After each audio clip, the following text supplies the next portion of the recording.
सामने रखा तो अनेक चीज है, लेकिन जब हम वाइस चांसलर्स की चिंतन शिविर में एकत्रित हुए, मैं आपको कहूं दो चीज हमारे सामने प्रमुखता से लक्ष्य करके हैं।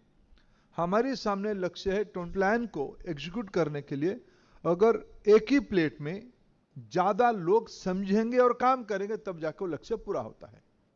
आज माननीय प्रधानमंत्री जी ने दो चीज हमारी 47 तक भारत को एक स्तर तक ले जाना, उसको कहा गया डेवलप्ड नेशन में हम खुद को परिवर्तित करेंगे।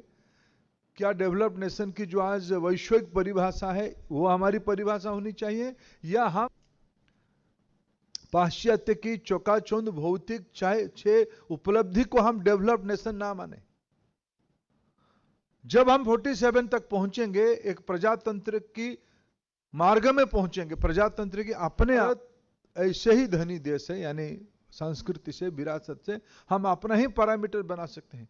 कोई भी सोसाइटी में इस प्रकार की वर्णन समाज की और दायित्व की और नागरिकों की कर्तव्यों के बारे में इतना होलिस्टिक चिंतन कभी लगा एक पॉलिसी डॉक्यूमेंट में परिवर्तित करने में, एक फिलोसॉफी के नाते उसको सामने ले आने में। राष्ट्रीय शिक्षा नीति 2020 हमारे सामने एक क्लैरिटी की पथवे है हमारे सामने।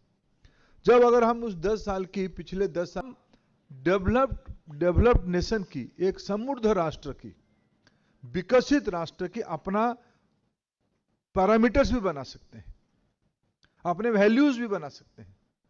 भारत नहीं हुई होगी, यह हमको कर्मयोग की तत्व हमको विरासत में मिली है। इसलिए जो डेवलप्ड नेशन की लक्ष्य हमारी 2047 है, तो मैं एक बार आपके सामने कहना चाहूंगा, मोहर रखूंगा, वो भारतीय मॉडल ऑफ डेवलप्ड नेशन होनी चाहिए। 2047 तक भारत को एक स्तर तक ले जाना, उसको कहा गया डेवलप्ड नेशन में हम खुद को परिवर्तित करेंगे।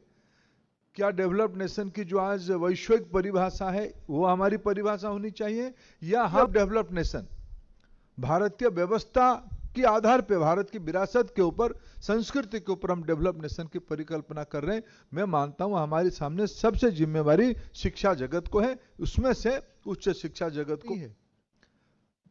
लेक्चर्स की विषय नहीं है, प्रवचन की विषय नहीं है, प्रजातंत्र प्रैक्टिस की विषय है। उस प्रजातंत्र को प्रैक्टिस करते हुए जब हम 2047 की भारतीय पद्धति, उसको लीडरशिप देने की आवश्यकता है।